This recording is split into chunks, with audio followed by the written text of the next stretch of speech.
My name is Jim Savastio. I'm one of the pastors of the Reformed Baptist Church of Louisville. Welcome to our podcast here today. I'm joined again with Jake Stone. Jake is a member of our church. Jake is a student at Southern Seminary. Jake is, in many ways, what some in our circles, Reformed Baptist churches, refer to in the language of the confession, a gifted brother. He teaches and preaches at our church and at other churches. Jake shared with us his testimony, so if you're tuning into this and you didn't listen to last week's episode, it should be available here on YouTube. But Jake, I want to pick up where we left off last time. So when we left, you were the new pastor of this church. You were in a landmark Baptist church, fundamentalist, King James only. King James only. And so that's not where you are now. No. Those are not your current convictions.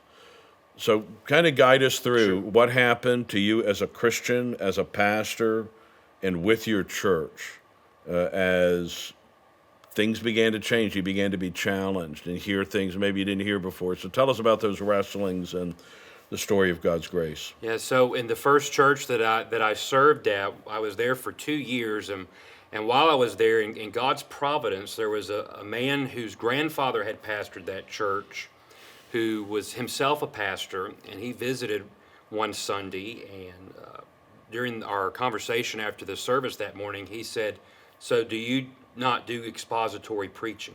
And I said, "I don't know what that is." Never heard that term before. Right.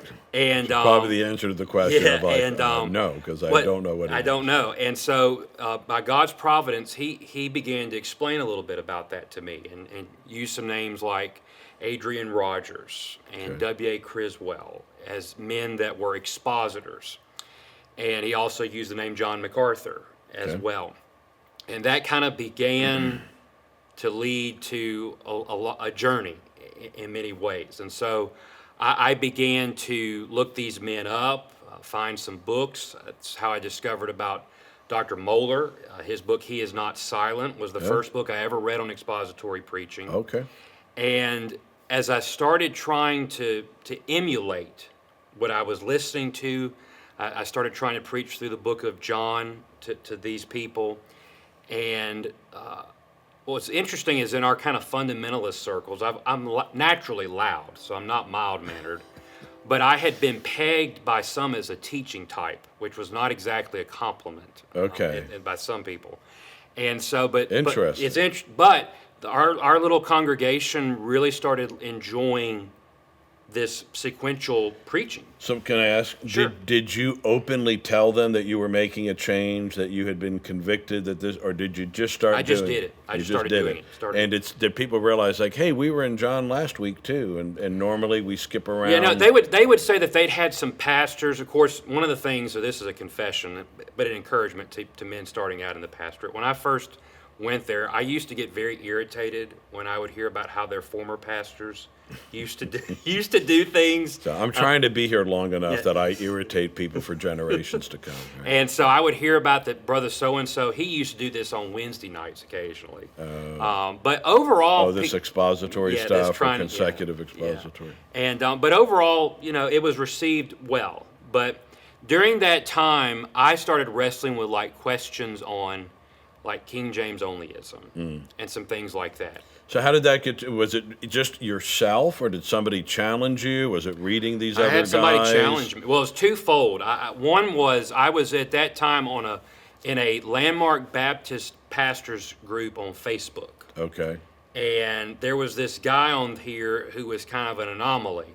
He wasn't King James only in this group. And so he and I had a dialogue, and he sent me this list of questions. And he said, if you can answer these questions, then I'll agree with your position. And I said, bring it on. Right. I got you. So he sent it to me, and I couldn't answer his questions. There were questions like historical questions about the history of the King James translation. And I've always loved history, and so I started like researching some of this, and I was seeing that he was right. So I had that happen. And then I'm starting to listen to expository preaching from men that are not using the King James Bible, but yet I'm noticing how much more powerful and more substance there is in their sermons than anything that I had ever heard. And so it was really, I mean, I would ask myself, kind of rocking your world a yeah, little I was bit. like, how can they be preaching so powerfully and they're not using the Bible? Because they're not using the King James. Right. And those questions I sent to two men at that time who I thought would have answers. And when I sent those questions to those two men, they both said to ignore those questions, that it was the devil trying to confuse me. Right. And that didn't sit With history and facts. it just didn't sit right. And so that kind of, and there were a couple other things that happened at that church. I was trying to make some changes, and I learned very quickly that I overestimated my ability to be able to change people. And so I served there for 2 years and stepped down and went back to the church where I grew up. And at that point, it was just my mom and dad were the only members left. Oh, well. And so we, in August of 2011, said, you know, we're going to start over. We're starting fresh. We can't change the past. We're moving ahead. And so I was committed to this expositional ministry there. The Lord added some people that were kind of interested. But through that whole process of trying to do expository preaching, the Lord changed my views on translations. And so we introduced into the ESV into the life of the church. That's a whole story in and of itself for another time. But that expository preaching was then the door the Lord opened to the Doctrines of Grace for me. What was that like to realize that what you knew? I imagine you knew very little about it. What you did hear was that this is crazy wrong, and yeah. heresy, and to begin to recognize that I'm seeing this in the scriptures. Was that exciting? Was it terrifying? What was that like for you? So it's interesting. So during this period, we I began attending the local Southern Baptist Association's pastors' gatherings once a month.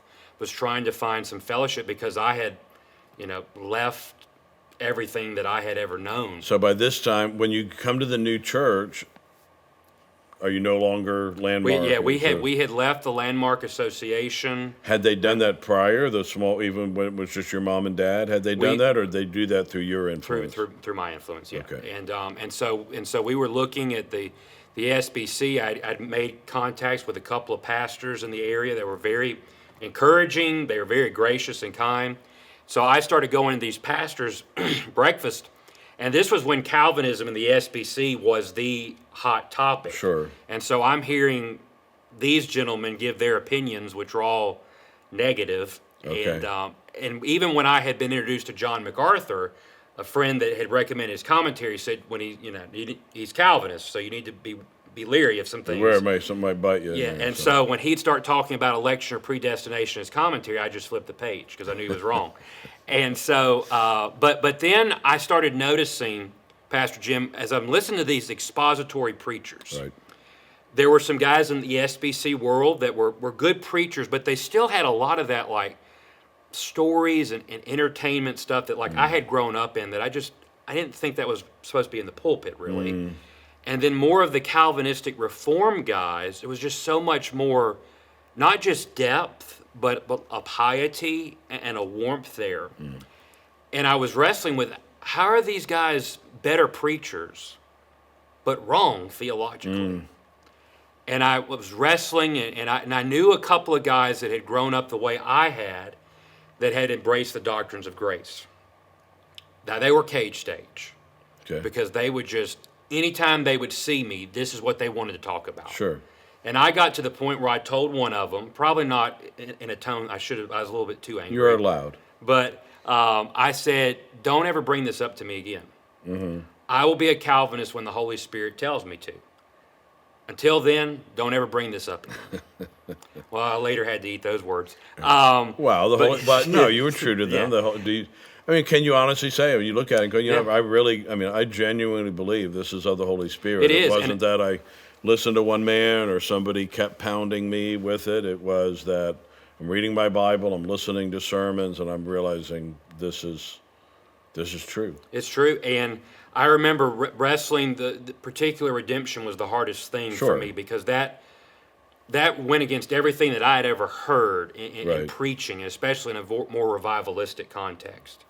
And for some, that just explain what that means quickly. I mean, revivalistic. No, sorry, no. Oh, What do you mean by particular redemption? Or particular redemption, that when atonement? Jesus Christ died on the cross, he died to save a people. He did not die to make us savable, Right. but to purchase us. So to actually purchase our Yes. salvation, pay for our particular sins, to He win accomplished us. something. So it Yeah. actually, right? It wasn't merely possible, but it actually accomplished. And it was when I heard it, and it was from John MacArthur. It was a sermon he did on the atonement, and he began it asking those questions. And I had never Never thought thought that. about it that way, and it was like, Right. that's when the light bulb went Yeah. off. And then I could think about, all right, with depravity, election, and all of those doctrines, how they come coalesce. together.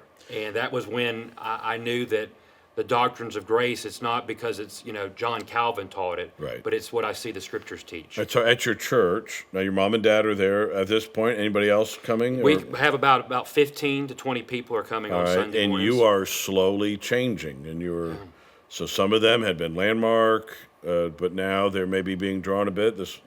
You're a gifted brother. You've got the ability to teach and preach, and maybe being carried along, and all of a sudden, like are you using words and phrases, the buzzwords? Are you talking about Reform, Calvinism, election, predestination are Bible words? Sure. How was this going, and kind of what was your tack? Was it just, I'm just going to preach, and as it comes up, or no, I'm excited about this, others need to hear this, others need to be what I am, or be what I'm becoming? So I was preaching through 1 John, and I knew that when I got to chapter 2, I was going to deal with, he died not only for our sins, but propitiation for the sins of the whole Right. world. And I knew that I was going to have to preach and deal with that text, and I was going to expound upon it as what I understand that passage to be teaching. Well, as I've already said, I mean, my dad is my hero. And so he and I had already had tense conversations on Bible translations, but the Lord worked in his heart, and we had found unity. Well, I also knew that if I was going to start preaching these doctrines of grace, I need to see, what's he going to think? And so I had been asked to go preach a meeting at a landmark church. They were kind of one of the more liberal ones in our group, so they asked me to come back up there and preach. Did you bring your KJV? I or did bring my I ESV? brought All my right. King Good James man. Bible. Did not needlessly Yeah. offend. And so it was a 2.5-hour drive one way and back. So that Friday night, my dad rode with me, and I had decided to preach that Friday night the doctrine of perseverance of the saints. Oh.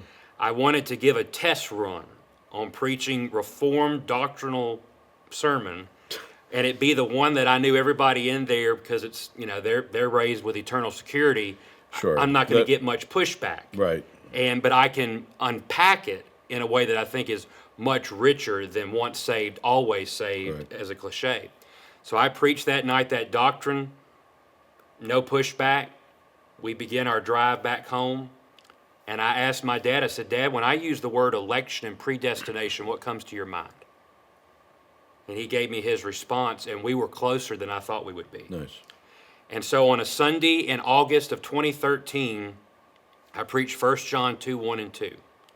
And I preached particular redemption. Now, I don't think I used that exact phrase, Sure. but I preached that doctrine. Right. And that night, on Sunday night, it was my practice that when I got finished preaching in the evening, I opened up the floor for questions and answers. Not always a safe thing to do, but I always wanted to get feedback from the people. And I had a lady who had been coming for 2 years speak about that sermon that morning. And she said, I've never heard the cross of Jesus preached the way you preached it this morning.